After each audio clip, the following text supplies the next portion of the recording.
vous êtes prêts pour suivre cet enseignement.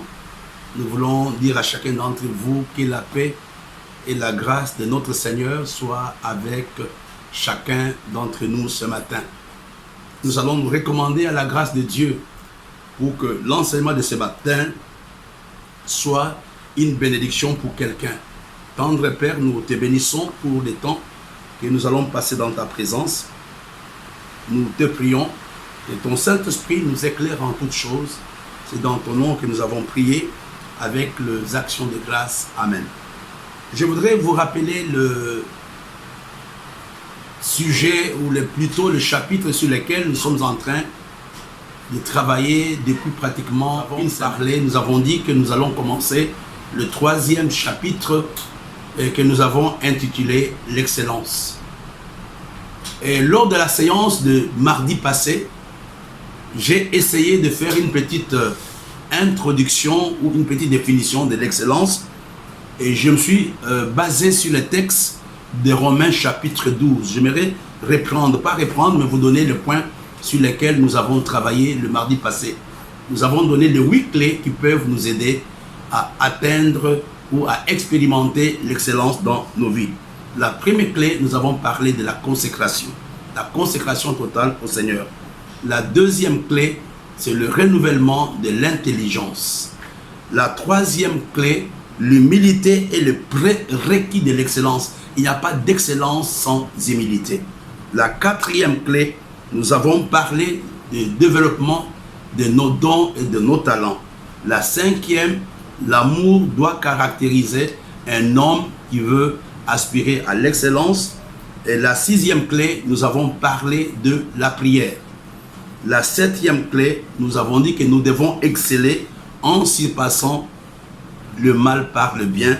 Et la dernière clé, nous avons parlé que l'excellence se manifeste par l'unité au niveau de la pensée et au niveau des sentiments. Là, c'était des choses, le point que nous avons vu le mardi passé. Mais aujourd'hui, je voudrais ajouter quelque chose avant de passer à notre chapitre que nous avons commencé le week-end dernier sur la frustration. Mais je vais d'abord terminer cette introduction relative à l'excellence. Et je l'ai dit, je pense, le mardi, que le Saint-Esprit est l'auteur de l'excellence. Et vous comprenez qu'il n'y a pas d'excellence sans le Saint-Esprit. Et vous allez voir, quand vous lisez les Actes des Apôtres, quand vous lisez la vie de l'église primitive, vous allez comprendre que c'était une église qui était caractérisée par l'excellence. Tout ce qu'ils faisaient, mes bien-aimés, était pour le Seigneur. Tout ce que l'église primitive avait fait était pour le Seigneur. Vous allez voir, ces gens ont voyagé à pied, ces gens ont pris beaucoup de risques. Ils ne cherchaient pas à avoir un passeport, ils ne cherchaient pas à avoir une grande communauté, ils ne cherchaient pas à être connus mondialement. Mais tout ce qui était important pour eux, c'était simplement glorifier Dieu. C'est pour nous dire que l'église primitive était une église qui avait expérimenté l'excellence. Et le Saint-Esprit, ça va nous aider à comprendre un peu la suite, avait activé 7 choses importantes dans l'église primitive. Et les 7 choses dont je vais rapidement parler vont pouvoir amener l'excellence dans l'église primitive. La première chose, on va voir, c'est là dans les Actes, chapitre 4. Actes, chapitre 4, verset 8 à 12. Actes, chapitre 4, verset 8 à 12. Alors Pierre, rempli du Saint-Esprit, leur dit, chef du peuple ancien d'Israël, pourquoi sommes-nous interrogés aujourd'hui sur un bienfait accordé à un homme malade, afin que nous disions comment il a été guéri? Sachez-le tous, et que tout le peuple d'Israël le sache. C'est par le nom de Jésus de Nazareth que vous avez crucifié et que Dieu a ressuscité des morts. C'est par lui que cet homme se présente en pleine santé devant vous.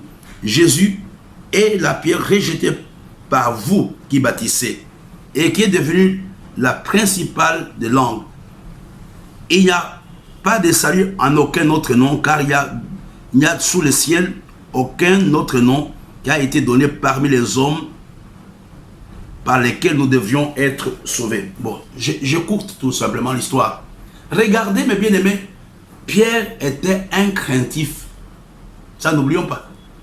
Quand on avait arrêté le Seigneur, il avait renié. Il a dit non, non, je ne connais pas cet homme. Mais regardez ici, la manière dont Pierre parle. Il parle aux anciens, il parle aux principaux chefs. Pourquoi la Bible nous dit qu'il était rempli du Saint-Esprit? Et il va leur parler, il va braver la peur. Il va dire, voilà, il explique même qui était Jésus. Qu'est-ce que je veux dire par là? La première chose que le Saint-Esprit a libérée dans l'église primitive, et je voudrais que vous aspiriez à cela, c'était l'audace. Mais bien aimé, là où il n'y a pas d'audace, il n'y a pas du tout d'excellence. Là où les gens ne sont pas prêts à prendre les risques pour le Seigneur. C'est quoi l'audace? C'est la disposition du cœur d'agir en face du danger. C'est cette disposition que tu as de poser les actes en face de danger ou en face de problèmes. Et là, c'est un élément qui est très important. Une église qui veut aller loin, un homme de Dieu qui veut aller loin, est un homme de Dieu qui doit être audacieux. Sans audace, il n'y a pas d'excellence. Aujourd'hui, nos églises ne grandissent pas. Pourquoi? Il n'y a pas d'hommes et femmes audacieux qui sont capables d'aller dans le coin de la rue pour parler de Dieu. Il n'y a pas de gens qui sont prêts à aller dans le petit village commencer le ministère. La chose que le Saint-Esprit avait donnée, il y a beaucoup d'exemples dans la Bible. La première chose, l'une des choses que le Saint-Esprit a donné à l'église primitive, c'était l'audace, la capacité d'oser. La capacité d'oser. Cette capacité de quitter sa zone de confort. Et malheureusement, l'audace manque de plus en plus dans nos églises. Je me rappelle un jeune pasteur que j'avais envoyé en mission dans une des villes du Cameroun, à Bouddha. Il devrait aller commencer l'église, mais je vous dis, ce n'était pas facile. Il m'a donné une liste de conditions. La première chose, il voulait savoir s'il y avait l'électricité. J'ai dit, oui, il y a l'électricité. Il m'a demandé si la maison dans laquelle il allait vivre était climatisée. C'était un jeune missionnaire. J'ai dit, oui. Après, il m'a dit, est-ce que j'aurais un téléphone? Il n'y avait pas encore de portable à cette période-là. Il voulait avoir un téléphone fixe à l'église, etc., etc. Et vous comprenez que quand vous n'avez pas l'audace, vous n'êtes pas le candidat à l'excellence. Il faut oser. C'est ça même la foi. C'est ça même la foi. Être capable d'agir, même s'il y a un danger. Quand vous n'avez pas l'audace, l'une des choses qui vous guette, c'est la compromission. La deuxième chose que le Saint-Esprit avait injecté dans l'église primitive qui a vécu l'excellence, c'était la confiance dans le nom de Jésus. Il y a un texte, je pense, dans les Actes chapitre 4, verset 10. Sachez-le, que tout le peuple d'Israël le sache, c'est par le nom de Jésus-Christ de Nazareth que vous avez crucifié, etc. Et regardez, ils avaient confiance dans le nom de Jésus. Ils avaient confiance dans la personne de Jésus. Et vous comprenez, mes bien-aimés, il n'y a pas véritablement d'excellence là où les hommes et les femmes n'ont pas confiance en Dieu, n'ont pas confiance dans le nom. Jésus est au-dessus de la magie. Jésus est au-dessus de la sorcellerie. Jésus est au-dessus de tout. Mais le diable veut nous amener à croire qu'il y a d'autres puissances en dehors de la puissance de Jésus. Ces gens n'étaient pas des magiciens. Ils ont fait des choses qui ont bouleversé le monde. Pourquoi? C'est parce qu'ils avaient confiance dans le nom de Jésus. Il n'y a pas d'excellence là où les hommes et les femmes n'ont pas confiance dans la puissance de Dieu. Il n'y a pas d'excellence. Il n'y a pas d'excellence là où les hommes et les femmes ne croient pas dans la parole de Dieu. Ne croient pas dans la véracité de la parole de Dieu. Quand vous pensez qu'il y a un autre livre qui est supérieur à la Bible, j'aimerais vous dire que vous êtes sur le chemin de la perdition. Quand vous pensez que la Bible est incomplète, j'aimerais vous dire que vous êtes dans la perdition. La Bible est complète, il y a tout dedans. Mais le véritable problème, c'est nous qui ne savons pas l'utiliser. C'est nous, notre intelligence est voilée et nous n'arrivons pas à saisir la puissance du nom de Jésus. Nous voyons que l'église primitive, qui était une église excellente, était d'abord caractérisée par l'audace. Et la deuxième chose, c'était une église qui avait confiance dans le nom de Jésus. Le troisième, c'est toujours dans le même chapitre, Actes chapitre 4, verset 19 au verset 20. Pierre et Jean leur répondirent, jugez s'il est juste devant Dieu, s'il est juste devant Dieu, de vous obéir plutôt qu'à Dieu. Car nous ne pouvons pas ne pas parler de ce que nous avons entendu et de ce que nous avons vu. La troisième chose, mes bien-aimés, je voudrais aider quelqu'un ce matin. Peut-être qu'il ne suit pas mes enseignements, mais ceci est important. La troisième chose, l'excellence de l'église primitive était caractérisée par le témoignage. Moi, je n'ai pas été gagné dans une conférence. Je n'ai pas été gagné dans une croisade. Je n'ai pas été gagné dans une église. J'ai été gagné au Seigneur par le témoignage d'un étudiant. Et vous comprenez que une église qui veut voir l'excellence dans son sein doit être une église qui témoigne, qui parle de Jésus auprès de ceux-là qui ne le connaissent pas. Ici, ils n'ont pas prié. Ils n'ont pas fait la délivrance. Ils n'ont pas chassé les démons. Mais ils ont seulement témoigné.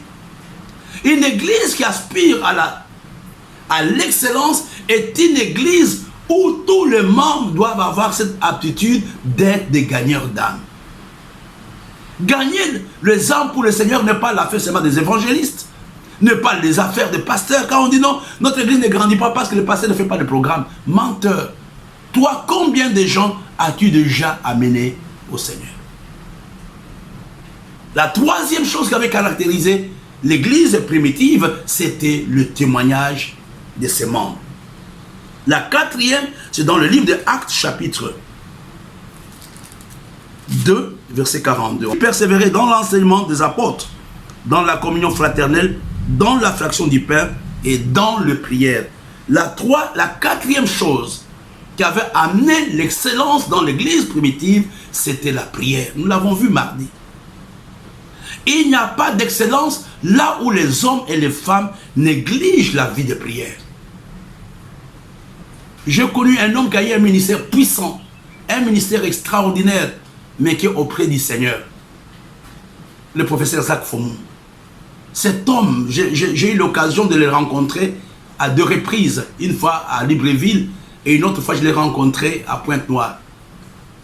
Et vous comprenez, le pilier de son ministère qui a eu un impact pratiquement à travers le monde, c'était la prière. C'était un homme qui mettait l'accent sur la prière. C'était un bon enseignant, c'était un bon évangéliste, mais tout était supporté par la prière. Et tu comprends que ton excellence est fonction de la taille de ta vie de prière. Dans l'église, si on néglige la prière, dans ta vie, si tu négliges la vie de prière, il n'y aura pas d'excellence. Il n'y aura pas d'excellence. L'église primitive a été caractérisée par la prière. Il faut qu'on revienne à la prière. Il y a des choses qui se décantent seulement par la prière. Même si on ne m'impose pas les mains. Par certaines prières que toi tu peux faire, par le temps de jeûne et prière que toi-même tu peux t'imposer, il y a des choses qui peuvent arriver dans ta vie. La cinquième chose qui avait caractérisé l'église primitive, l'excellence de l'église primitive, voilà, il persévérait dans l'enseignement des apôtres, dans la communion fraternelle et dans la fraction du pain et dans la prière. Il y a un élément que j'aimerais vous donner. Il y a quelque part, il n'y avait pas... Vous allez voir qu'ils vendaient tout et ils mettaient tout en commun, etc. Mais qu'est-ce que je vais te dire? Le cinquième point qui a caractérisé l'église primitive, c'était la solidarité de ses membres. Je vais vous dire, frères et sœurs, je l'ai dit, je pense, le jeudi passé. Nous voulons l'excellence dans l'église. Nous voulons l'excellence dans nos maisons, il faut la solidarité. Ici, chez nous au Cameroun, nous sommes en train de préparer la rentrée scolaire. Et je pense qu'il y a beaucoup de personnes qui allaient être épargnées de certaines tracasseries financières si le membre de nos différentes églises était solidaire. La solidarité, mes bien-aimés, la Bible nous dit quelque part qu'une corde à 3 nœuds ne peut pas se rompre facilement. Une église qui veut vivre la solidarité, qui veut vivre plutôt l'excellence, est une église dans laquelle les hommes et les femmes sont solidaires. Même chose pour nos familles. Je connais certaines tribus ici chez nous au Cameroun où les gens sont très solidaires. Ils ont des réunions familiales, non pour être chez les sorciers, mais ils prennent des décisions. Qu'est-ce qu'ils peuvent faire pour l'année qui commence? Ils disent, bon voilà, on va se mettre ensemble. L'enfant de tel n'est pas à l'école. Le mari de tel n'a pas le travail. Qu'est-ce que nous pouvons faire? Et cette solidarité amène l'excellence dans la vie de ces différentes familles. Je voudrais prier avec toi que Dieu t'aide à être un homme solidaire. Je vais te dire, j'ouvre une parenthèse, quand tu es dans une église, quand tu es dans un groupe où tu travailles à la division, où tu travailles à opposer les gens, sache que ce n'est pas le Saint-Esprit. C'est un autre esprit qui est en train de te gérer. L'église sera forte quand l'église sera solidaire. Elle sera excellente quand elle sera solidaire. Quand elle sera solidaire. J'aimerais parler à quelqu'un ce matin. J'aimerais parler à une personne. Soit en communion, comme nous l'avons vu le mardi, en communion de pensée et de sentiments avec les autres. Il y a des choses que tu ne peux pas faire seul.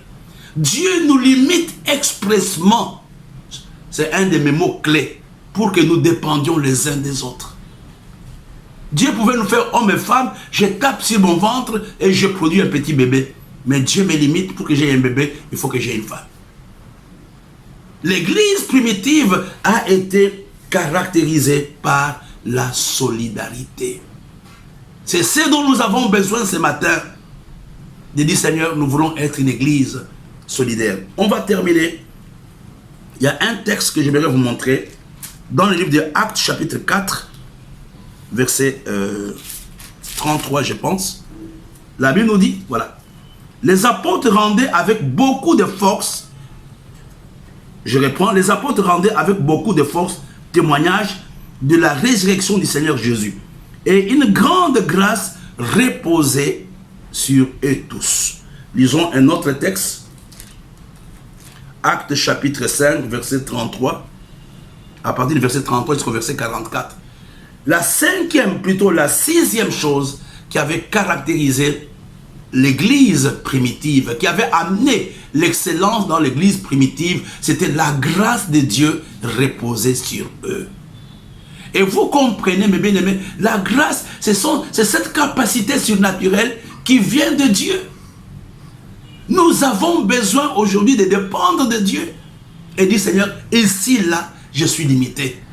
Ici, là, ce n'est plus l'école biblique. Ici, là, ce n'est pas mon argent. Ce n'est pas le relation que j'ai au gouvernement, mais je compte sur ta grâce. Nous avons besoin de la grâce, le miracle dont nous avons besoin. L'élévation dont nous avons besoin dans nos maisons, dans nos églises, est une conséquence de la grâce de Dieu. Quand Marie a été choisie, la parole de Dieu nous dit, toi à qui la grâce a été faite. La grâce, c'est le départ, c'est le point de départ du surnaturel. Sans la grâce, il n'y a pas de miracle dans l'église. Sans la grâce, il n'y a rien dans l'église. Un homme de Dieu qui n'a pas la grâce, comment peut-il vivre? Il ne peut pas compter sur les dîmes, il ne peut pas compter sur les offrandes. Il doit d'abord compter sur la grâce de Dieu. L'église primitive a été caractérisée par la grâce de Dieu. Et le dernier point, on termine par là. Donc, on va lire le chapitre 5. Chapitre 5, on va voir quelque chose qui... Voilà. Acte chapitre 5, verset 5. La Bible nous dit, Ananias, entendant ces paroles, tomba et expira. Une grande crainte saisit tous les auditeurs. la dernière chose qui avait amené l'excellence dans l'église primitive, c'était la crainte de Dieu. C'était la crainte de Dieu. Au début de l'église primitive, Dieu va faire une démonstration terrible. Il y avait un couple qui avait vendu un champ, mais ils n'ont pas dit la vérité à l'apôtre Pierre. Et ces hommes sont morts. L'apôtre Pierre dit que parce que vous avez menti au Saint-Esprit. L'église primitive va commencer avec la puissance, non seulement avec la puissance, mais il y avait la crainte de Dieu. Le respect, l'honneur que nous devons avoir pour Dieu. Ce matin, je vais vous lui donner un complément de l'enseignement sur l'excellence. Tout le mois d'octobre et le mois de novembre, nous parlerons de l'excellence sous ses plusieurs formes. Mais le samedi déjà, nous allons revenir sur notre enseignement sur lequel on a parlé le week-end passé sur l'esprit de la frustration. J'ai voulu donc répondre aux préoccupations de certaines personnes en posant des bases sur l'excellence. Vous allez voir qu'il y a le nom de Jésus, l'excellence est liée au nom de Jésus. L'excellence est liée même à la mission que Jésus nous a donnée. L'excellence est liée même à la parole de Dieu elle-même. Et vous comprenez, et l'excellence est liée à notre service. Donc tout ça, nous allons voir par la grâce de Dieu durant tout le mois d'octobre et le mois de novembre. Ça a été un plaisir d'être avec vous. N'oublions pas, à partir du mois de novembre, nous aurons 2 jours de programme, de ce programme École de Bezalel, tout le mardi et tout le vendredi, de 8h à 8h30. Nous avons tenu compte de certaines réalités que des gens nous ont écrit par rapport à leur emploi de temps, par rapport à l'efficacité. Nous n'allons plus avoir les enseignements de 20 minutes comme on le fait. On aura un programme complet de 30 minutes, de 8h à 8h30 le mardi et le vendredi de 8h à 8h30. Que Dieu vous bénisse et soyez excellents. N'oublions pas les livres. Nous sommes en train de travailler. J'aimerais vraiment que Dieu touche quelqu'un. Il dit voilà, moi je voudrais aider ces patients-là. J'ai beaucoup parlé comme quelqu'un. Je pense qu'un de mes enfants m'a dit mais papa, tu n'as pas honte de parler de tout ça. Si les gens n'ont pas donné arrête, moi dit que non, ce n'est pas mon travail à moi. Donc je vous annonce, ma fille m'a dit mais papa, arrête cette histoire. On dirait que tu cherches l'argent. Non, je suis en train de chercher l'excellence. Voilà, si vous pouvez nous aider à éditer ces livres. Donc c'est au jour de la détresse, ça c'est le format A5 et ça c'est le format A4. Et je l'ai dit que quand nous allons l'imprimer, vous serez informés. Nous allons vous écrire officiellement pour vous dire merci et nous allons partager ces livres dans certaines communautés qui vont nous les demander. Rendez-vous donc samedi matin pour l'école de Bezalel à 9h et à midi nous allons avoir la Sainte Seine. Je dis bien que le changement du programme c'est pour novembre, ce n'est pas maintenant. Donc suivez bien parce qu'il y a des gens qui vous font la confusion. À partir de novembre, maintenant nous avons 3 jours de programme, tout le mardi, jeudi et samedi. Mais à partir du mois de novembre, nous allons avoir 2 jours, le mardi et le vendredi. Et quand vous faites vous additionnez le temps, ça sera pratiquement le même temps. Parce que pour le moment, nous faisons des programmes de 20 minutes. Mais en novembre, nous allons avoir le programme de 30 minutes. Nous allons toujours avoir les 70 minutes, les 60 minutes plutôt que nous avons pour l'école de Bezalel par semaine. Que la rentrée académique, comme nous l'avons dit, c'est à partir de novembre.